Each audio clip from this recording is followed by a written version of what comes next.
Sánjay is out with a new book. I told you it was coming. It's called World War C, Lessons from the COVID-19 Pandemic and How to Prepare for the Next One.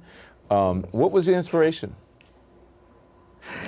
You know, Don, it's funny, doing television, I think that the amount of information and knowledge that I'm sort of trying to absorb, even to do a few minutes with you every night, is probably 20-fold to 1, right? I take in 20 times more information. I can just show you, I mean, all these papers, you know, I've just been taking these notes and doing all these things, and I felt like there were so many lessons that I had learned. I talked to scientists all over the world, and the thing that kept coming up over and over again is that it is possible to essentially make yourself pandemic proof. Emerging pathogens, they're going to keep happening, these emerging viruses, but the idea that they turn into a pandemic, it's very much within our control. And we kind of knew that, but some of the ways that we do it are surprising, even when it comes to our own individual health. I mean, 80% of your immunity, if I say, Don, you need to improve your immunity, what does that even mean? How would you do it?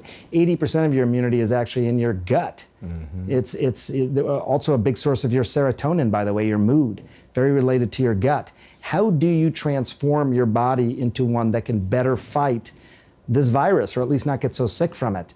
Also, Don, let me just show you, in the United States, we know that citizens here are much more likely to have the risk factors that set them up for severe disease.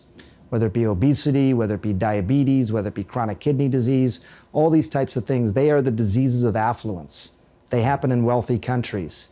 Wealthy countries got hit hard, Don, by this pandemic. Usually you think of a new infection, new outbreak, you think poorly developed countries are going to be hit harder.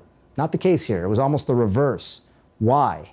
Part of it's what you see on the screen there. So the idea that we could come better prepared, even for the next few months, but also for the next several years and decades, I think is very much within our power. And I wanted to have a real prescription on how to get there. Yeah, and listen, there are a lot of factors, like we need to take care of our obesity problem in this country, which is a contributing factor. I'm sure you will agree. I want to ask you this, though, Sánjay, because you're talking about your gut. When you're talking about your gut, you also specifically touch on the importance of, is this what it's called, microbiome? Is that to your health? Is that what you're talking about? The microbiome.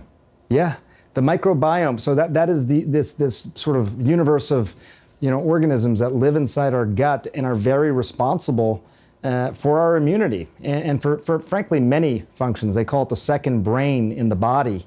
And I've always known about this. It wasn't taught in medical school, but I learned it on my own over the last decade or so.